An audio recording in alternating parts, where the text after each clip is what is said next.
నమస్తే, welcome to city news. శ్రీకాకుళంలో కొందరు డయేరియా బారిన పడ్డారు. దీనిపై జిల్లా ఉన్నతాధికారులతో సీఎం చంద్రబాబు మంగళవారం సమీక్ష నిర్వహించారు. మొత్తం 32 మంది డయేరియాకు గురయ్యారని ముఖ్యమంత్రి సమక్షంలో అధికారులు వెల్లడించారు. వారిలో 10 మంది ఇప్పటికే ఆసుపత్రి నుంచి డిశ్చార్జ్ అయ్యారని తెలిపారు. మరో 22 మంది ఆసుపత్రిలో చికిత్స పొందుతున్నారని చెప్పారు. వారి ఆరోగ్య పరిస్థితి ప్రస్తుతం నిలకడగా ఉందని సీఎంకు వివరించారు. శ్రీకాకుళం పట్టణంలో ఇటీవల రహదారి మరమ్మతులు జరిగాయని అధికారులు తెలిపారు. ఆ సందర్భంలో మంచినీరు కలుషితమైనట్లు ప్రాథమికంగా గుర్తించామని సీఎం దృష్టికి తీసుకెళ్లారు. డయేరియా బాధితుల కోసం ఇప్పటికే హెల్త్ క్యాంపులు ఏర్పాటు చేసినట్లు ముఖ్యమంత్రికి వివరించారు. ప్రభుత్వ జూనియర్ కళాశాలల్లో ఖాళీగా ఉన్న పోస్టులను యుద్ధ ప్రాతిపదికన భర్తీ చేస్తామని విద్యాశాఖ మంత్రి నారా లోకేష్ స్పష్టం చేశారు. గత ప్రభుత్వ హయాంలో విద్యాశాఖలో సరైన డేటా నిర్వహణ లేకపోవడం వల్ల సమాచార సేకరణకే తనకు చాలా సమయం పట్టిందని ఆయన పేర్కొన్నారు. కేవలం భవనాల మంజూరుతోనే సరిపెట్టకుండా ల్యాబ్ వసతులు, ఉచిత పాఠ్యపుస్తకాలు, పోటీ పరీక్షల మెటీరియల్ వంటి సౌకర్యాలతో ప్రభుత్వ కళాశాలను ప్రైవేట్కు ధీటుగా తీర్చిదిద్దుతామని హామీ ఇచ్చారు. ప్రభుత్వ జూనియర్ కళాశాలల్లో ఖాళీగా ఉన్న పోస్టులను యుద్ధ ప్రాతిపదికన భర్తీ చేస్తామని విద్యాశాఖ మంత్రి నారా లోకేష్ స్పష్టం చేశారు. శాసనమండలిలో సభ్యుడు శివరామరెడ్డి అడిగిన ప్రశ్నకు సమాధానమిస్తూ ఉమ్మడి అనంతపురం జిల్లాలో కొత్తగా 9 జూనియర్ కళాశాలలను మంజూరు చేశామని, వాటిలో అవసరమైన బోధనేతర సిబ్బంది నియామకాలు చేపడతామని తెలిపారు. గత ప్రభుత్వ హయాంలో విద్యాశాఖలో సరైన డేటా నిర్వహణ లేకపోవడం వల్ల సమాచార సేకరణకే తనకు చాలా సమయం పట్టిందని ఆయన పేర్కొన్నారు. కేవలం భవనాల మంజూరుతోనే సరిపెట్టకుండా ల్యాబ్ వసతులు, ఉచిత పాఠ్యపుస్తకాలు, పోటీ పరీక్షల మెటీరియల్ వంటి సౌకర్యాలతో ప్రభుత్వ కళాశాలను ప్రైవేటుకు ధీటుగా తీర్చిదిద్దుతామని హామీ ఇచ్చారు. అలాగే విద్యార్థుల సౌకర్యార్థం ఇంటర్ విద్యలో మధ్యాహ్న భోజన పథకాన్ని పునరుద్ధరించామని మంత్రి వెల్లడించారు. ప్రధానంగా అధ్యక్ష, డైట్లో ఉన్న వేకెన్సీస్ అన్ని డెప్యుటేషన్ మార్గంలో ఫిలప్ చేస్తాం జరిగింది అధ్యక్ష. గౌరవ సభ్యులు అడిగినట్టు ఏంటంటే కరికులం మీరు అప్డేట్ చేశారని అడిగారు అధ్యక్ష. కన్సల్టేషన్స్ అన్ని ఫిబ్రవరి మాసంలో మనం నిర్వహిస్తాం జరిగింది అధ్యక్ష. ఈ నెలలో జరిగింది. మళ్ళీ ఈ నెల 26, 27లోనే మళ్ళీ సెకండ్ రౌండ్ ఆఫ్ కన్సల్టేషన్ కూడా జరుగుతుంది అధ్యక్ష. దాని తర్వాత న్యూ కరికులం రివైజ్ చేసి అది అమలు చేస్తామని గౌరవ సభ్యులు కూడా తెలియజేస్తున్నారు అధ్యక్ష. ప్రధానంగా అధ్యక్ష మేము చూసేది ఏంటంటే competency based education, FLN priority, experimental pedagogy, technology integration, Indian ethos integration అంటే ఈ చాలా కీలకమైందని మేము భావిస్తున్నాం. ఈ మొత్తం ఇంటిగ్రేట్ చేసి అమలు చేస్తామని గౌరవ సభ్యులకి నేను తెలియజేస్తున్నాను అధ్యక్ష. అంతేకాకుండా BEdకి వచ్చేగల అధ్యక్ష, ఆల్రెడీ మేము FRS అనేది అమలు చేస్తాం జరిగింది. ఇంతేకాకుండా ఇంజనీరింగ్ కూడా అమలు చేయాలన్న ఆలోచనలో ప్రభుత్వం ఉంది. ఎందుకంటే ప్రభుత్వం ఫీ రీయింబర్స్మెంట్ పెట్టినప్పుడు తప్పనిసరిగా పిల్లలు అటెండెన్స్ కూడా తెలుసుకోవాల్సిన బాధ్యత ఉంది కనుక అక్కడ FRS అమలు చేయాలనే నిర్ణయం కూడా తీసుకుంటాం జరిగింది అధ్యక్ష. గౌరవ సభ్యులు చెప్పినట్లు methodology, pedagogy time to time update చేయాల్సిన అవసరం ఉంది. ఒక పక్కన మనం SCRTని బలోపేతం చేస్తున్నాం. స్కూల్ ఎడ్యుకేషన్లో కరికులం ప్రతి సైకిల్ అప్డేట్ చేస్తాం జరుగుతుంది అధ్యక్ష. దాంతో భాగంగా ఇక్కడ కూడా చేయాల్సిన అవసరం ఉంది. డైట్స్ని కూడా బలోపేతం చేయాల్సిన అవసరం ఉంది. అది తప్పనిసరిగా చేస్తామని గౌరవ సభ్యులకు నేను తెలియజేస్తున్నాను. గతంతో పోలిస్తే రాష్ట్రంలో మహిళలపై జరుగుతున్న అత్యాచారాలు, హత్యల సంఖ్య 4% మేర తగ్గాయని హోంమంత్రి వంగలపూడి అనిత స్పష్టం చేశారు. గంజాయి నిర్మూలన కోసం ఈగిల్ పేరుతో ప్రత్యేక టాస్క్ ఫోర్స్ ఏర్పాటు చేసి IG స్థాయి అధికారితో పర్యవేక్షిస్తున్నామని తెలిపారు. ముఖ్యమంత్రి నాయకత్వంలో పోలీసు యంత్రాంగం నిరంతరం కృషి చేస్తోందని ఆమె స్పష్టం చేశారు. శాసన మండలి బడ్జెట్ సమావేశాల సందర్భంగా హోంమంత్రి వంగలపూడి అనిత రాష్ట్రంలో శాంతి భద్రతలపై కీలక ప్రసంగం చేశారు. గతంతో పోలిస్తే రాష్ట్రంలో మహిళలపై జరుగుతున్న అత్యాచారాలు, హత్యల సంఖ్య 4% మేర తగ్గాయని ఆమె గణాంకాలతో సహా వివరించారు. కూటమి ప్రభుత్వం అధికారంలోకి వచ్చినప్పటి నుండి మహిళా భద్రతకు పెద్దపీట వేస్తున్నామని, గంజాయి నిర్మూలన కోసం ఈగల్ పేరుతో ప్రత్యేక టాస్క్ ఫోర్స్ ఏర్పాటు చేసి IG స్థాయి అధికారితో పర్యవేక్షిస్తున్నామని తెలియజేశారు. రాష్ట్రంలో గంజాయి సాగును 0 స్థాయికి తీసుకొచ్చామని, గతంలో ఉన్న చెడ్డ పేరును పోగొట్టి గంజాయి రహిత ఆంధ్రప్రదేశ్గా మార్చేందుకు ముఖ్యమంత్రి నాయకత్వంలో పోలీసు యంత్రాంగం నిరంతరం కృషి చేస్తుందని ఆమె స్పష్టం చేశారు. ఈ సంవత్సరం మహిళల మీద జరిగిన అత్యాచారాలు కానీ, హత్యలు కానీ 4% తగ్గినాయని చెప్పడానికి నేను చాలా గర్వంగా ఫీల్ అవుతున్నాను అధ్యక్ష. దానికి ఈ రోజు మేము పడ్డ కష్టం కాదు అధ్యక్ష. NDA గవర్నమెంట్ వచ్చిన తర్వాత నుంచి కూడా ఇందాక ఏదైతే సభ్యురాలు గాంజా గురించి, అదేవిధంగా డ్రగ్స్ గురించి మాట్లాడారో అదే గాంజా నిర్మూలన చేయాలి, డ్రగ్స్ని కంట్రోల్ చేయాలనే ఉద్దేశంతో ఇంకా మేము ఎవరూ కూడా అందులో మేము ఛార్జీలు తీసుకోకుండానే అప్పటి నుంచి కూడా స్టార్ట్ చేసి గాంజా నిర్మూలనకి ప్రత్యేకంగా ఈగల్ అని చెప్పి ఒక టాస్క్ ఫోర్స్ని ఏర్పాటు చేసి ఒక 5 స్థాయి వ్యక్తిని ఏర్పాటు చేసి ఈ రోజుకి మేము గాంజా లేదు అని చెప్పట్లేదు అధ్యక్ష, గాంజా కల్టివేషన్ 0 చేసామని చెప్పాం. ఆ విషయం కూడా సభ్యులు దయచేసి అర్థం చేసుకోవాలి. ఇంతకు ముందు ఆంధ్రప్రదేశ్ని గాంజా ఆంధ్రప్రదేశ్ అనే దగ్గర నుంచి ఈరోజు గాంజా అంటే 0 గాంజా ఆంధ్రప్రదేశ్గా మార్చడానికి ఈరోజు 20 నెలల కాలం మా పోలీస్ డిపార్ట్మెంట్, మా యంత్రాంగం, మా సీఎం గారి సారథ్యంలో చేశామని చెప్పడానికి కూడా నేను గర్వంగా ఫీల్ అవుతున్నాను అధ్యక్ష. వైసీపీ అధికారంలోకి వచ్చిన తర్వాత ముఖ్యమైన శాఖలకు తాళాలు వేశారని, అన్ని శాఖల్లో నిర్వహణను పూర్తిగా గాలి కొదిలేశారని మంత్రి అచ్చెన్నాయుడు విమర్శించారు. ఈ ఏడాది బడ్జెట్లో వెటర్నరీ ఆసుపత్రుల భవనాల మరమ్మతులు చేపడుతున్నామని తెలిపారు. త్వరలోనే వైద్యులు, సిబ్బంది నియామకాలు చేపడతామని మంత్రి అచ్చెన్నాయుడు సభలో ప్రకటించారు. అసెంబ్లీ సమావేశాల్లో ప్రశ్నోత్తరాలు కొనసాగుతున్నాయి. ఈ సందర్భంగా రాష్ట్రంలోని పశు వైద్యశాలల్లో సౌకర్యాల కొరత, వైద్యుల నియామకాలపై పర్చూరు ఎమ్మెల్యే ఏలూరు సాంబశివరావు ప్రశ్నకు వ్యవసాయ శాఖ మంత్రి అచ్చెన్నాయుడు సమాధానమిచ్చారు. వైసీపీ అధికారంలోకి వచ్చిన తర్వాత ముఖ్యమైన శాఖలకు తాళాలు వేశారని, అన్ని శాఖల్లో నిర్వహణను పూర్తిగా గాలికి వదిలేశారని విమర్శించారు. ఇబ్బందులను సరిదిద్దేందుకు కూటమి ప్రభుత్వం చర్యలు చేపడుతోందని మంత్రి వివరించారు. పశు వైద్యశాలల్లో సౌకర్యాలు, ఉపకరణాలను ఏర్పాటు చేస్తున్నామని మంత్రి తెలియజేశారు. వైద్య శిబిరాలు ఏర్పాటు చేసి ఉచితంగా మందుల సరఫరా చేస్తున్నామన్నారు. వెటర్నరీ ఆసుపత్రుల భవనాలు చాలా వరకు శిథిలావస్థకు చేరాయని చెప్పారు.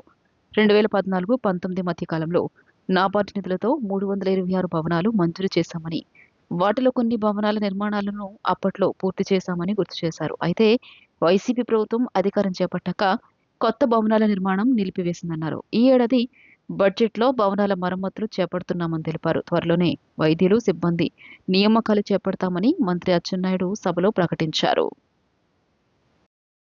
ఏ ముఖ్యమంత్రి ఉన్నా సరే ప్రజా జీవితంలో ఉన్నటువంటి సమస్యల పరిష్కారానికి ప్రయత్నం చేయాలి. దురదృష్టం ఏమిటంటే 2019లో వైసీపీ ప్రభుత్వం వచ్చిన తర్వాత, ఆయన పేరు కూడా నేను ఎప్పుడు చెప్పను, ఆయన ముఖ్యమంత్రి అయిన తర్వాత ఏవైతే ప్రధానమైనటువంటి శాఖలు ఉన్నాయో అన్ని శాఖలకి తాళాలు వేసేశారు అధ్యక్ష. మీకు తెలుసు, చాలాసార్లు మంత్రిగా చేశారు, ఎమ్మెల్యేగా చేశారు. ప్రతి వ్యవస్థలో మెయింటెనెన్స్ అనే కార్యక్రమం ఉంటుంది, మెయింటెనెన్స్ చేయవలసినటువంటి అవసరం ఉంటుంది. ఈరోజు మనుషులమైనా ఆరోగ్యంగా ఉన్నా ప్రతి 6 మాసాలకు ఒకసారి హాస్పిటల్కి వెళ్తాం, టెస్టులు చేసుకుంటాం, ఆరోగ్యం బాగలేకపోతే మందులు ఆడి మన ఆరోగ్యాన్ని పరిశుభ్రం చేసుకుంటాం. అదేవిధంగా ఈ వ్యవస్థలో రోడ్లు కానీ, భవనాలు కానీ, ప్రాజెక్టులు కానీ ఏదైనా సరే మెయింటెనెన్స్ చేయవలసినటువంటి గురుతర బాధ్యత ప్రభుత్వాలపై ఉంటుంది. దుర్మార్గం ఏమిటంటే 5 సంవత్సరాల్లో ఇరిగేషన్ శాఖ కానీ, వ్యవసాయ శాఖ కానీ, పాడి పరిశ్రమ శాఖ కానీ, R&B కానీ ఏ శాఖను తీసుకోండి అధ్యక్ష, ఒక్క పైసా అంటే ఒక పైసా ఖర్చు పెట్టకపోవడం వల్ల మొత్తం ఈ వ్యవస్థలన్నీ నాశనమై ఈరోజు ఈ ప్రభుత్వం మీద అధికమైనటువంటి భారం పడడం వల్ల ఈ సమస్యలన్నీ వచ్చాయనేది ప్రతి ఒక్కరు కూడా తెలుసుకోవాలి. మేము వచ్చిన తర్వాత ఆర్థికంగా చాలా సమస్యలు ఉన్నాయి అధ్యక్ష, చెప్పుకోవడానికి ఎవరికి వీలు కానిటువంటి సమస్యలు ఉన్నా సరే ఇది ప్రజాప్రభుత్వం కాబట్టి ప్రయారిటీస్ని గుర్తించి ఒక్కొక్క సమస్యని పరిష్కరించి ముందుకు తీసుకెళ్తున్నామనే విషయాన్ని ప్రజలందరూ గమనించాలి అధ్యక్ష. ఆంధ్రప్రదేశ్ ప్రభుత్వ ప్రధాన కార్యదర్శి కె విజయానంద్ తన కుటుంబ సభ్యులతో కలిసి విజయవాడ ఇంద్రకీలాద్రిపై కొలువై ఉన్న కనకదుర్గమ్మను దర్శించుకున్నారు. ఆలయానికి చేరుకున్న ఆయనకు కార్యనిర్వహణాధికారి వికే సీనా నాయక్ ఘన స్వాగతం పలికి దర్శన ఏర్పాట్లు చేశారు. విజయానంద్ దంపతులు దుర్గా మల్లేశ్వర స్వామివార్లను దర్శించుకుని ప్రత్యేక పూజలు నిర్వహించారు.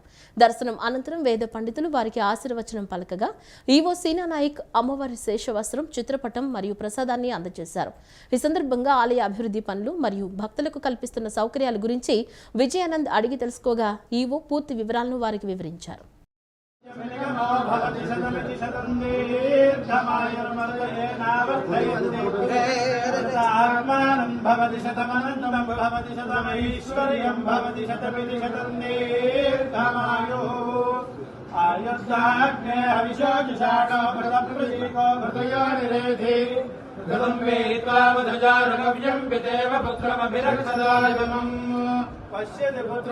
పశ్యతి పౌత్రం विप्रप्रजया पशुभिर्मिथुनैर्ध्यायते तस्यैवं विदुषोऽग्निहोत्रं जुह्वति यौधेनैवं वेद समानं भवति सदा यः पुरुषस्य तेन्द्रिय आयुष्येवेन्द्रिये प्रतिष्ठति।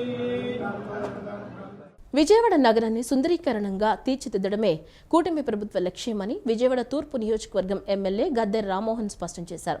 Ben Circle, lorry owners association, Jyothi Mahal వంటి రద్దీ ప్రాంతాల దృష్ట్యా ప్రయాణికులకు సౌకర్యవంతమైన వెడల్పు రోడ్లు అవసరమని చెప్పారు. నేషనల్ హైవే అధికారులు, ఎంపీ మరియు ఇతర ఉన్నతాధికారులతో చర్చించి ప్రజలకు అనువైన నిర్ణయం తీసుకుంటామని, ప్రజా సమస్యలను దృష్టిలో ఉంచుకుని పనిచేస్తామని ఎమ్మెల్యే హామీ ఇచ్చారు. విజయవాడ తూర్పు నియోజకవర్గ ఎమ్మెల్యే గద్దె రామ్మోహన్ తన పర్యటనలో భాగంగా 9వ డివిజన్లోని జ్యోతి కన్వెన్షన్ ప్రాంత సమస్యలను పరిశీలించారు. Benz Circle, lorry owners association, Jyothi Mahal వంటి రద్దీ ప్రాంతాల దృష్ట్యా ఇక్కడ రోడ్లు వెడల్పుగా ఉండాల్సిన అవసరం ఉందని ఆయన పేర్కొన్నారు. ఫ్లైఓవర్ నిర్మాణం వల్ల చాలా మందికి ప్రయోజనం చేకూరినప్పటికీ స్థానికులకు మాత్రం రాకపోకల పరంగా ఇబ్బందులు ఎదురవుతున్నాయని ఆయన గుర్తించారు. ముఖ్యంగా పటమటలంక వాసుల సౌకర్యార్థం స్క్రూ బ్రిడ్జ్ కింద 2 కోట్ల రూపాయలతో నూతన రోడ్డు నిర్మిస్తున్నామని, దీనివల్ల భవిష్యత్తులో ఈ ప్రాంతంలో ట్రాఫిక్ మరింత పెరిగే అవకాశం ఉందని ఎమ్మెల్యే తెలియజేశారు. ఈ సమస్య పరిష్కారానికి ఫ్లైఓవర్ కింద ఉన్న గార్డెన్ విస్తీర్ణాన్ని తగ్గించి రోడ్డు వెడల్పు పెంచాలని స్థానికులు కోరుతున్నారని ఆయన వెల్లడించారు. ఈ నేపథ్యంలో నేషనల్ హైవే అధికారులు, ఎంపీ మరియు ఇతర ఉన్నతాధికారులతో చర్చించి ప్రజలకు అనువైన నిర్ణయం తీసుకునే వరకు ప్రస్తుత పనులను తాత్కాలికంగా నిలిపివేస్తున్నట్లుగా గద్దె రామ్మోహన్ ప్రకటించారు. బ్యూటిఫై చేయడానికి ఈ ఫ్లైఓవర్ కింద ఏర్పడే గార్డెన్ని వీలైన తక్కువగా కుదించి ఇక్కడ ప్రజలకి రోడ్డు సౌకర్యం పెంచాల్సిన అవసరం ఉందని చెప్పి స్థానికులందరూ కూడా రిక్వెస్ట్ చేయడం జరుగుతోంది. ఇక్కడ అనేకమైన కాలనీలు, ఆ సైడు ఒక పురాతనంగా చరిత్ర కలిగిన పటమటలంక అనేకమైన ఇబ్బందులు గురవుతోంది. ఇప్పుడు ఆ పటమటలంక వాసులందరూ కూడా స్క్రూ బ్రిడ్జ్ కింద ఇటు రావాలని చెప్పి రోడ్డు ఏర్పాటు చేయడం, దానికి సుమారు 2 కోట్ల రూపాయలు శాంక్షన్ చేయడం జరిగింది. ఆ రోడ్డు ఏర్పాటు చేసి ఇదంతా మరింత రద్దీ అవుతుంది. ఇప్పుడున్న స్ట్రెంగ్త్ కంటే, ఇప్పుడున్న క్రౌడ్ కంటే అప్పుడున్న క్రౌడ్ ఇంకా డబుల్ అయ్యే అవకాశం ఉంది. అందువల్ల వీటన్నిటిని దృష్టిలో పెట్టుకుని ఆ గార్డెన్ ఏరియాని కుదించి రవాణా సౌకర్యం ఎక్కువ చేయడానికి వాళ్ళ పెద్దలందరూ కూడా, ఇక్కడ స్థానికులు, స్టేక్ హోల్డర్స్ అందరూ కూడా రావడం జరిగింది. దీన్ని మరొకసారి సిఈ గారిని, ఎంపీ గారిని, నేషనల్ హైవేలను కూడా కూర్చోబెట్టి ఇది సరైన నిర్ణయం, పబ్లిక్ అవసరమైన నిర్ణయం తీసుకోవడానికి దీన్ని వాయిదేయటం జరిగింది. ఇవాళ ఉన్న దాంట్లో ఎక్కడికక్కడ వర్కులు ఆపి దాన్ని ఫర్దర్గా ఒక మీటింగ్ ఏర్పాటు చేసిన, ఆ మీటింగ్ తర్వాత నిర్ణయాలు బట్టి ఆ మిగతా వర్క్ జరుగుతుంది. పలాస నియోజకవర్గంలోని పురాతన కాజ్వేల వల్ల స్థానికులు ఎదుర్కొంటున్న రవాణా సమస్యలపై అసెంబ్లీలో ఎమ్మెల్యే గౌతు శిరీష అడిగిన ప్రశ్నకు ఆర్ఎండ్బీ శాఖ మంత్రి బీసీ జనార్దన్ రెడ్డి సమాధానమిచ్చారు. భారీ వర్షాల సమయంలో ప్రజలు ఇబ్బందులు పడుతున్న దృష్ట్యా బ్రాహ్మణతర్ల, కేసుపురం, పలాస, పెదంచల మరియు అంబటికంబరం రోడ్డుల వద్ద ఉన్న 3 కాజ్వేల స్థానంలో హై లెవెల్ బ్రిడ్జిల నిర్మాణానికి అంచనా ప్రతిపాదనలు కోరినట్లు మంత్రి తెలిపారు. గతంలో new development bank NDB project కింద ఈ పనులు ప్రతిపాదించినప్పటికీ 2024-25లో ఆ పనులు రద్దు కావడంతో ఇప్పుడు ప్రభుత్వం మరోసారి వీటిని పరిశీలిస్తోందని ఆయన వివరించారు. బడ్జెట్ అర్హతను బట్టి త్వరలోనే ఈ బ్రిడ్జిల నిర్మాణానికి అవసరమైన చర్యలు తీసుకుంటామని మంత్రి హామీ ఇచ్చారు. మొదటి ప్రశ్నకు అవునండి. పలాస నియోజకవర్గంలోని ప్రధాన జిల్లాలో రోడ్లలో ఉన్న పురాతన కాజ్వేల కారణంగా ఇటీవల కురిసిన భారీ వర్షాల సమయంలో ఈ కింది ప్రాంతంలోని ప్రజలు అత్యవసర పరిస్థితుల రవాణా కోసం తీవ్ర ఇబ్బందులు ఎదుర్కొంటున్నారు. 1, 2/2 కిలోమీటర్ వద్ద NH5 నుండి బ్రాహ్మణతర్ల మీదుగా కేశపురం రోడ్డు. 2వది 2.0 కిలోమీటర్ వద్ద పలాస పెదంచల రోడ్డు. 4.4 కిలోమీటర్ దగ్గర MIM రోడ్డు నుండి భూతశిరంగి మీదుగా అంబటి కంబరం రోడ్డు కూడా ఉంటుంది అధ్యక్ష.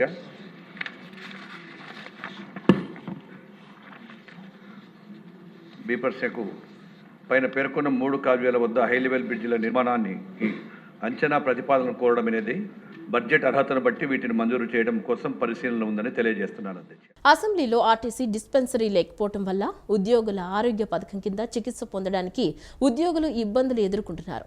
ప్రభుత్వం తీసుకోవాల్సిన చర్యలు అన్న ప్రశ్నపై మంత్రి మండిపల్లి రాంప్రసాద్ రెడ్డి సమాధానమిచ్చారు. ప్రస్తుతం రాష్ట్ర వ్యాప్తంగా 19 డిస్పెన్సరీలు, విజయవాడలో ఒక సెంట్రల్ ఆసుపత్రి ద్వారా దాదాపు 45,000 మందికి వైద్య సేవలు అందుతున్నాయని మంత్రి వివరించారు.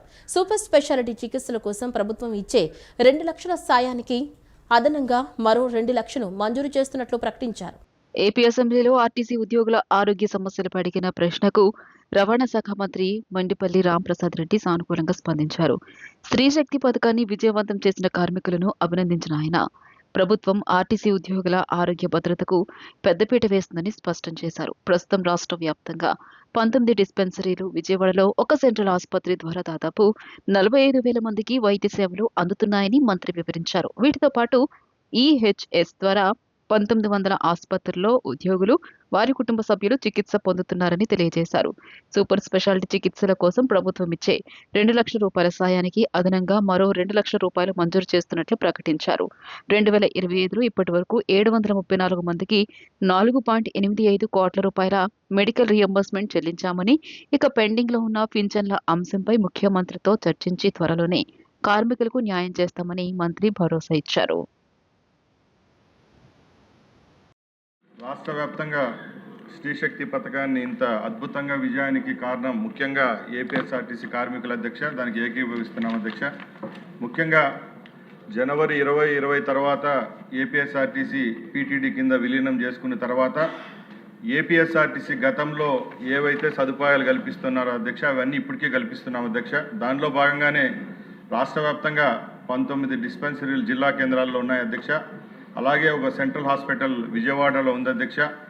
దీని ద్వారా సుమారుగా 45,000 మంది కార్మికులకు అలాగే ఉద్యోగస్తులకు లబ్ధి పొందుతున్నారు అధ్యక్ష. అలాగే ఆర్టీసీ ఉద్యోగ కుటుంబాలు కూడా కన్సల్టేషన్ మరి వారికి సంబంధించిన మందులకు కూడా ఈ యొక్క స్కీమ్ ద్వారా వాళ్ళకి అందుతున్నాయి అధ్యక్ష. అలాగే ఏదైతే ఈహెచ్ఎస్ స్కీమ్లో ఈ ప్రభుత్వంలో విలీనం తర్వాత ఏపీఎస్ఆర్టీసీకి దక్కిందో దానిలో భాగంగా గతంలో లాగా కాకుండా ఇంకా మెరుగైన వైద్య సదుపాయాలు కల్పించేదానికి కూడా అవకాశం ఉంది అధ్యక్ష. దీని ద్వారా 1900 హాస్పిటల్స్లో ఈ పథకాన్ని ఎవరైతే వీళ్ళు 45,000 మంది ఉద్యోగస్తులు ఉన్నారో వాళ్ళందరికీ అందుతున్నాయి అధ్యక్ష. అభివృద్ధి చెందుతున్న భారతదేశాన్ని ప్రపంచ దేశాలన్నీ ఏఐ సమిట్ ద్వారా చూస్తుంటే యువజన కాంగ్రెస్ నేతలు ఏఐ సమిట్కు వెళ్లి అర్ధనగ్న ప్రదర్శనలు చేయడాన్ని తీవ్రంగా ఖండిస్తున్నట్లు భారతీయ జనతా మహిళా మోర్చా ఎన్టీఆర్ జిల్లా శాఖ ప్రధాన కార్యదర్శి నాగమల్లేశ్వరి యాదవ్ తీవ్రంగా ఖండించారు. ప్రధాని నరేంద్ర మోడీ నాయకత్వంలో అభివృద్ధి చెందుతున్న భారతదేశాన్ని వెనక్కి లాగేందుకు కాంగ్రెస్ నాయకులు ప్రయత్నిస్తున్నారని చెప్పారు. దేశద్రోహి రాహుల్ గాంధీని దేశ బహిష్కరణ చేయాలని డిమాండ్ చేశారు. న్యూఢిల్లీలోని భారత మండపంలో కాంగ్రెస్ నాయకుల సభ్య ప్రవర్తనకు నిరసనగా భారతీయ జనతా మహిళా మోర్చా ఎన్టీఆర్ జిల్లా శాఖ ఆధ్వర్యంలో నగరంలో నిరసన ర్యాలీని నిర్వహించారు. విజయవాడ పుష్ప హోటల్ సెంటర్ నుంచి కొత్త వంతెన సెంటర్ వరకు నిర్వహించిన ర్యాలీలో ఎన్టీఆర్ జిల్లా మహిళా మోర్చా నాయకులు, కూటమి మహిళా నాయకులు, కార్యకర్తలు పాల్గొన్నారు. రాహుల్ గాంధీ చిత్రపటాన్ని చేతబట్టి కాంగ్రెస్ పార్టీ రాహుల్ గాంధీకి వ్యతిరేకంగా నినాదాలు చేస్తూ ర్యాలీలో పాల్గొన్నారు. ఈ సందర్భంగా ఎన్టీఆర్ జిల్లా మహిళా మోర్చా ప్రధాన కార్యదర్శి నాగమల్లేశ్వరి యాదవ్ మాట్లాడుతూ వికసిత భారత్ వైపు ప్రధాని నరేంద్ర మోదీ చేస్తున్న కృషి, నాయకత్వాన్ని ప్రపంచ దేశాలన్నీ చేతులెత్తి దండం పెడుతున్నాయని చెప్పారు. ప్రపంచ దేశాలు భారతదేశంలో సత్సంబంధాలు నెలకొల్పుకునేందుకు ముందుకు వస్తున్నారని అన్నారు. భారతదేశ గౌరవానికి భంగం కలిగేలా రాహుల్ గాంధీ అనుచరులు అర్ధనగ్న ప్రదర్శన చేయడం సిగ్గుచేటన్నారు. ఇలాంటి చర్యలు పునరావృతమైతే తీవ్ర పరిణామాలు ఎదుర్కోవాల్సి వస్తుందని హెచ్చరించారు. దేశ ప్రతిష్టకు భంగం కలిగిస్తున్న రాహుల్ గాంధీని దేశ బహిష్కరణ చేయాలన్నారు. ఏదైతే మన ఢిల్లీ భారత రాజధాని ఏదైతే ఉందో ఢిల్లీలో అంతర్జాతీయంగా జరిగిన సదస్సులో విదేశ ప్రతినిధులు అందరూ కూడా వారి సమక్షంలో కాంగ్రెస్ నాయకులు ఎవరైతే ఉన్నారో వాళ్ళ అనుచరులు కూడా నగ్న ప్రదర్శన చేయటం అనేది మన దేశానికి నిజంగా అగౌరవపరిచినట్టే. మన దేశం నిజంగా ఈరోజు మన ప్రధానమంత్రి నరేంద్ర మోడీ గారు సమర్థవంతంగా అభివృద్ధి చేసే దాంట్లో మరి 12 సంవత్సరాలు ఏదైతే ఉందో వికసిత్ భారత్ వైపు భారతదేశాన్ని నడిపించే విధంగా ఆయన చేసే కృషి, పని, ఆయన యొక్క నాయకత్వం ప్రపంచ దేశాలందరూ కూడా 2 చేతులెత్తి దండం పెడుతున్నారు. మన భారతదేశం వైపు సంబంధాలు కుదుర్చుకోవటానికి కూడా వాళ్ళందరూ కూడా ఎంతో సంతోషంగా అంగీకరిస్తున్న సందర్భంలో ఈరోజు మరి రాహుల్ గాంధీ వాళ్ళ అనుచరులు ఎవరైతే ఉన్నారో మరి దేశ గౌరవాన్ని భంగపరిచే విధంగా వాళ్ళు నగ్న ప్రదర్శన చేయటం అనేది నిజంగా సిగ్గుసేటుతనం. ఇలాంటి చర్యలు మరి ఇంకోసారి చేస్తే మాత్రం మన భారతీయ జనతా పార్టీ మహిళా మోర్చా తరఫు నుంచి మేమందరం కూడా చర్యలు తీసుకోవడం జరుగుతుంది. ప్రపంచ దేశాలన్నీ అభివృద్ధి చెందుతున్న మన దేశం వైపు ఏఐ సమ్మిట్ ద్వారా చూస్తుంటే వీరు ఏదైతే మన 200 మందితో ఢిల్లీలో సమ్మిట్లో నిర్వహించే సమ్మిట్లో ఈ కాంగ్రెస్ నేతలు ఎవరైతే ఉన్నారో వాళ్ళు అనుచిత వ్యాఖ్యలు చేస్తూ అర్ధనగ్న ప్రదర్శించారు. దీన్ని మేమందరము భారతీయ జనతా పార్టీ ఎన్టీఆర్ జిల్లా మహిళా మోర్చా తరపున ఖండిస్తున్నాము. ఈ ఏఐ సమ్మిట్ అయితే ఏదైతే ఉందో దీన్ని కూకటి వేళ్లతో పిగిలించాలనే దురుద్దేశంతో కాంగ్రెస్ నాయకులందరూ దీన్ని అభివృద్ధి చెందుతున్న దేశాన్ని వెనక్కిలాగే దిశగా వీళ్ళు పాటుపడుతున్నారు. దీన్ని మేము అందరం ఖండిస్తున్నాము. ఇలాంటి రాష్ట్రంలో వెటర్నరీ వ్యవస్థను బలోపేతం చేయాల్సిన అవసరం ఎంతో ఉందని, బ్రిటిష్ కాలంలో బాగున్న ఈ వ్యవస్థ కాలక్రమేణా ప్రాధాన్యతలు మారి బలహీనపడిందని గన్నవరం ఎమ్మెల్యే యార్లగడ్డ వెంకట్రావు అన్నారు. 2019-24 మధ్య కాలంలో పశుసంవర్ధక శాఖను పూర్తిగా నిర్లక్ష్యం చేశారని మండిపడ్డారు. వైసీపీ నేతలు, కొందరు అధికారులు మరియు పోలీసుల అండతో ఒంగోలు గిత్తలు, ఆవులను అక్రమంగా కలకత్తా మీదుగా బంగ్లాదేశ్కు తరలించారని ఆరోపించారు. అసెంబ్లీ సమావేశంలో భాగంగా ప్రభుత్వ విప్ గన్నవరం ఎమ్మెల్యే యార్లగడ్డ వెంకట్రావు పశు సంవర్ధక శాఖ పనితీరు, పశువుల సంరక్షణపై సుదీర్ఘంగా మాట్లాడారు. రాష్ట్రంలో వెటర్నరీ వ్యవస్థను బలోపేతం చేయాల్సిన అవసరం ఎంతో ఉందని, బ్రిటిష్ కాలంలో బాగున్న ఈ వ్యవస్థ కాలక్రమేణా ప్రాధాన్యతలు మారి బలహీనపడిందని ఆయన ఆవేదన వ్యక్తం చేశారు. ప్రస్తుతం పశు వైద్యశాలల్లో సిబ్బంది కొరత తీవ్రంగా ఉందని, కేవలం గోపాలమిత్రలు, పారామెడికల్ టీంలతోనే వ్యవస్థ నడుస్తోందని పేర్కొన్నారు. ప్రతి మండలానికి ఒక పశు వైద్యశాలను ఏర్పాటు చేసి తగినంత మంది డాక్టర్లను నియమించకపోతే భవిష్యత్తులో పశు పోషకులు తీవ్ర ఇబ్బందులు ఎదుర్కొంటారని సభ దృష్టికి తీసుకువచ్చారు. ముఖ్యంగా గన్నవరం ఎయిర్పోర్ట్ ఎదురుగా ఉన్న ఎన్టీఆర్ వెటర్నరీ ఆసుపత్రి భవనం పరిస్థితి అధ్వానంగా ఉందని, విదేశీ ప్రతినిధులు వచ్చినప్పుడు అది మన రాష్ట్ర పరువు తీసేలా ఉందని విమర్శించారు. గత సమావేశాల్లో మంత్రి హామీ ఇచ్చినట్లుగా వెంటనే నిధులు కేటాయించి ఆ ఆసుపత్రిని ఆధునీకరించాలని కోరారు. 2019-24 మధ్య కాలంలో పశు సంవర్ధక శాఖను పూర్తిగా నిర్లక్ష్యం చేశారని మండిపడ్డారు. ఆ సమయంలో వైసీపీ నేతలు, కొందరు అధికారులు మరియు పోలీసుల అండతో ఒంగోలు గిత్తలు, ఆవులను అక్రమంగా కలకత్తా మీదుగా బంగ్లాదేశ్కు తరలించారని ఆరోపించారు. లక్షలాది రూపాయల విలువైన పశువులను తక్కువ ధరకే కొనుగోలు చేసి అక్రమ రవాణాకు పాల్పడ్డారని, దీనివల్ల రాష్ట్రంలో పశు సంపద తగ్గిపోయిందని ఆవేదన వ్యక్తం చేశారు. ప్రస్తుత కూటమి ప్రభుత్వం వెంటనే చెక్ పోస్టును బలోపేతం చేసి పశువుల అక్రమ రవాణాను అరికట్టాలని, వెటర్నరీ వ్యవస్థకు పూర్వ వైభవం తీసుకురావాలని యార్లగడ్డ వెంకట్రావు సభ ద్వారా ప్రభుత్వాన్ని కోరారు. పశుపోషకుడుగా అడుగుతుంది అధ్యక్ష. వెటర్నరీ సిస్టమ్ బ్రిటిష్ వాళ్ళ టైంలో డెఫినెట్గా బాగుంది అధ్యక్ష, నో డౌట్ అబౌట్ ఇట్. ప్రజాప్రభుత్వాలు ఏర్పడిన తర్వాత ప్రియారిటీస్ మారినాయి. కనీసం మండలానికి ఉన్న ఒక మంచి హాస్పిటల్లో సిబ్బంది పెట్టకపోతే రాబోయే కాలంలో చాలా ఇబ్బంది అధ్యక్ష. అలాగే గన్నవరం ఎయిర్పోర్ట్ ఎదురుగా వెటర్నరీ ఎన్టీఆర్ గారి పేరు వెటర్నరీ దాన్ని కాంపౌండ్ కూడా బాగాలేదు అధ్యక్ష. ఎవరైనా డెలిగేట్స్ వచ్చినా చూస్తాక బాగోదు, దాన్ని నిధులు కేటాయించుకొని మంత్రి గారిని పోయిన సమావేశం కోరు ఇప్పుడు కూడా కోరుతుంది అధ్యక్ష. మొన్న మా కాన్స్టిట్యూన్సీకి వచ్చినప్పుడు ఇస్తానని చెప్పారు అధ్యక్ష. అలాగే ఈ పారామెడికల్ టీంతో ఈ గోపాలమిత్రాలతో నడిపిస్తుంది తప్ప వెటర్నరీ డాక్టర్ని హైర్ చేయకపోవడం, అలాగే మండలానికి ఒక హాస్పిటల్ పెట్టాల్సిందిగా మీ ద్వారా కోరుతూ, గత ప్రభుత్వంలో 19-24 మధ్యలో అయితే అధ్యక్ష వాళ్ళు ఏం చేయలేదు కానీ ఆవులను అక్రమ రవాణా చేసి కలకత్తా పంపించిన పరిస్థితి అధ్యక్ష. స్థానిక శాసనసభ్యులు కొంతమంది అధికారులు కుమ్మక్కై, పోలీసు శాఖ కుమ్మక్కై అధ్యక్ష అన్నింటినీ కలకత్తా పంపించారు అధ్యక్ష. ఒక్కో ఒంగోలావుని 2 లక్షలు, 1.5 కొని అట్నుంచి బంగ్లాదేశ్ పరిస్థితి అధ్యక్ష. గత ప్రభుత్వం ఏమీ వెటర్నరీ చేయలేదు కానీ ఆవులు మాత్రం పాపం మాత్రం గత ప్రభుత్వం మూట కట్టుకుంది అధ్యక్ష. ఈ ప్రభుత్వం దాన్ని సరిచేస్తుందిగా చెక్ పోస్టులు కరెక్ట్ చేసి ఆవుల అక్రమ రవాణా ఆపాల్సిందిగా మీ ద్వారా కోరుతున్నాను అధ్యక్ష. Thank you. క్షేత్రస్థాయి ప్రజా సమస్యలను మరింత బలంగా ప్రభుత్వం దృష్టికి తీసుకెళ్చేలా జనసేన పార్టీ ఎమ్మెల్యేలు, ఎమ్మెల్సీలు పనిచేయాలని రాష్ట్ర ఆహార, పౌర సరఫరాల శాఖ మంత్రి నాదెండ్ల మనోహర్ సూచించారు. ప్రజా సమస్యలను ప్రాధాన్యత క్రమంలో ప్రభుత్వం దృష్టికి తీసుకొచ్చి పరిష్కరించేలా చొరవ తీసుకోవాలన్నారు. ఈ నెల 26వ తేదీ నుంచి పార్టీ ఉద్యమ సభ్యత్వ నమోదు కార్యక్రమం మొదలవుతుందని, ఈ కార్యక్రమాన్ని ప్రతి ఒక్కరూ ప్రతిష్టాత్మకంగా తీసుకోవాలని స్పష్టం చేశారు. ప్రజా సమస్యలను మరింత బలంగా ప్రభుత్వం దృష్టికి తీసుకొచ్చేలా జనసేన పార్టీ ఎమ్మెల్యేలు, ఎమ్మెల్సీలు పనిచేయాలని మంత్రి మనోహర్ సూచించారు. అసెంబ్లీలోని జనసేన పార్టీ శాసనసభ పక్ష కార్యాలయంలో ఎమ్మెల్యేలు, ఎమ్మెల్సీలతో ఆయన భేటీ అయ్యారు. శాసనసభ మండలి జరుగుతున్న తీరు, పార్టీ ప్రజా ప్రతినిధులు అడుగుతున్న ప్రశ్నలు, పాల్గొంటున్న సభ్యులు చట్టసభల్లో అనుసరించబోయే వ్యూహం గురించి చర్చించారు. సామాజిక అంశాలపై అవగాహన పెంచుకోవాలని, ప్రసార మాధ్యమాలతో మాట్లాడే సమయంలో పూర్తి పరిజ్ఞానంతో మాట్లాడాలని సూచించారు. క్షేత్రస్థాయిలో ప్రభుత్వ సంక్షేమాన్ని, అభివృద్ధిని ప్రతి ఒక్కరికి తెలియజేస్తూనే వైసీపీ కులాల మధ్య పెడుతున్న చిచ్చు, కుట్రలను ప్రజలకు అర్థమయ్యేలా చెప్పాలన్నారు. ప్రజా సమస్యలను ప్రభుత్వం దృష్టికి తీసుకొచ్చి పరిష్కరించేలా చొరవ తీసుకోవాలన్నారు. ఈ నెల 26 నుంచి పార్టీ ఉద్యమ సభ్యత్వ నమోదు కార్యక్రమం మొదలవుతోందని ప్రతి ఎమ్మెల్సీ, ఎమ్మెల్యే పార్టీ కార్యక్రమాలకు తగినంత సమయం కేటాయించాలని చెప్పారు. వైసీపీ 5 ఏళ్ల పాలనలో దళితులపై దాడులు ఊచకొత్త జరిగిందని టీడీపీ పొలిట్ బ్యూరో సభ్యులు వర్లరామయ్య మండిపడ్డారు. మాజీ ఎమ్మెల్సీ అనంతబాబు దళిత డ్రైవర్ను చంపి శవాన్ని డోర్ డెలివరీ చేసిన అప్పటి ప్రభుత్వం పోలీసులతో కుమ్మక్కై కేసును నీరుగార్చిందని ఆరోపించారు. సుప్రీంకోర్టు వ్యాఖ్యల నేపథ్యంలో అప్పటి ఎస్పీ, డీజీపీలపై కఠిన చర్యలు తీసుకోవాలని, గత ప్రభుత్వ హయాంలో దళితులపై జరిగిన అన్యాయాలపై సిట్ వేసి విచారణ జరపాలని డిమాండ్ చేశారు.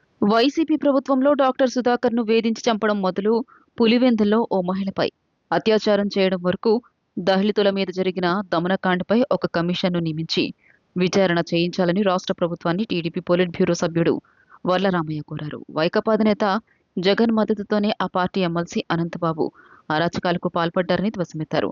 డ్రైవర్ సుబ్రహ్మణ్యంను హత్య చేసి మృతదేహాన్ని డోర్ డెలివరీ చేసిన వ్యక్తికి మద్దతుగా నిలిచిన జగన్ దళితులకు మేనమామ ఎలా అవుతారని ప్రశ్నించారు. ముమ్మాటికి జగన్ దళిత ద్రోహేనని ఆగ్రహం వ్యక్తం చేశారు. మంగళగిరిలోని టీడీపీ కేంద్ర కార్యాలయంలో వర్లరామయ్య విలేకరులతో మాట్లాడారు. సుబ్రహ్మణ్యం హత్య కేసులో సుప్రీంకోర్టు వ్యాఖ్యలతో దళితులకు తీవ్ర అన్యాయం జరిగిందని స్పష్టమవుతుందన్నారు. జగన్ హయాంలో దళితుల్ని ఊచుకోత కోశారని ఆరోపించారు. ఎస్సీ కమిషన్ను నిర్వీర్యం చేశారని వర్లరామయ్య మండిపడ్డారు. మీరు పోలీసులు కుమ్మక్కవటం వల్ల జరిగిన అన్యాయం ఎవరికి జరిగింది? దళితులకు అన్యాయం జరిగింది. బాధితుడు ఎవడు? దళితుడు. అన్యాయానికి గురైన వారు ఎవరు? దళితులు. ఇబ్బంది పడింది ఎవరు? దళితుడు. చనిపోయింది ఎవరు? దళితుడు. మరి ఇక మీకు ఏ రకంగా దళితులు మీకు బంధువులండి జగన్మోహన్ రెడ్డి గారు? దళితులు ఏ రకంగా మీకు మేనమామలండి జగన్మోహన్ రెడ్డి గారు? నేనంటున్నాను, మీరు ఒక దళిత వ్యతిరేక మానసికంగా యూ హేట్ దళిత్స్. దళితుల్ని మీరు అసహించుకున్నారు. దళితులను మీరు వెంటాడారు మీరు. లేకపోతే ఈ రకంగా ఎంత ధైర్యం అండి వాడికి, ఎమ్మెల్సీకి అతనికి చంపేసి, ఎంతోమంది కలిసి చంపేసి, ఒక్కడు చంపగలరండి మనిషిని? ఒక్కడు కొట్టగలరండి? చంపి ఆ శవాన్ని తీసుకొచ్చి డోర్ డెలివరీ చేసి బతికుంటే ఆసుపత్రికి తీసుకెళ్ళండి. మాట కూడా ఎంత అహమండి అతనికి, ఆ ఎమ్మెల్సీకి. ఎంత పొగరండి ఆ ఎమ్మెల్సీకి, ఎంత అహంకారం అండి ఆ ఎమ్మెల్సీకి. దీనంతటికి కారణం జగన్మోహన్ రెడ్డి గారు, మీ ఒత్తాసు, మీ మద్దతు.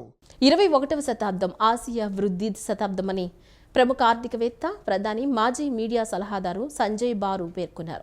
ప్రస్తుత విద్యా వ్యవస్థ పాశ్చాత్య దేశాల వ్యాపార విధానాలను అనుసరిస్తున్నట్లుగా ఉందన్నారు. యువతకు నైపుణ్యం, సాంకేతిక పరిజ్ఞానాన్ని అందిస్తే దేశం వేగంగా అభివృద్ధి చెందుతుందని వివరించారు. 21వ శతాబ్దం ఆసియా వృద్ధి శతాబ్దమని ప్రముఖ ఆర్థికవేత్త, ప్రధాని, మాజీ మీడియా సలహాదారు సంజయ్ బారు పేర్కొన్నారు. Kanakadurgamba doctor Jandhyala Dakshinamurthy family charitable trust ఆధ్వర్యంలో ఎంబీ విజ్ఞాన కేంద్రంలో నిన్న సాయంత్రం డాక్టర్ దక్షిణామూర్తి స్మారక ఉపన్యాస కార్యక్రమం ఏర్పాటు చేశారు. అభివృద్ధి చెందుతున్న ఆసియాలో అభివృద్ధి చెందుతున్న భారతదేశం అనే అంశంపై ఆయన ప్రసంగించారు. ప్రస్తుతం 7% ఉన్న దేశం ఆర్థిక వృద్ధి 10 నుంచి 12% పెరిగితే ప్రపంచంలో అగ్రస్థానంలో నిలుస్తుండాలంటే పరిశ్రమలు, తయారీ రంగం మరింత అభివృద్ధి చెందాలని చెప్పారు. ఐటీ సేవల రంగంలో భారత్ ముందంజలో ఉన్నప్పటికీ తయారీ, ఎగుమతులు మరింత బలపడాల్సి ఉందన్నారు. ప్రస్తుత విద్యా వ్యవస్థ పాశ్చాత్య దేశాల వ్యాపార విధానాలను అనుసరిస్తున్నట్లుగా ఉందన్నారు. జపాన్, కొరియా, చైనా తదితర దేశాల అభివృద్ధి నమూనాల నుంచి ఇంకా నేర్చుకోవాల్సిన అవసరం ఉందన్నారు.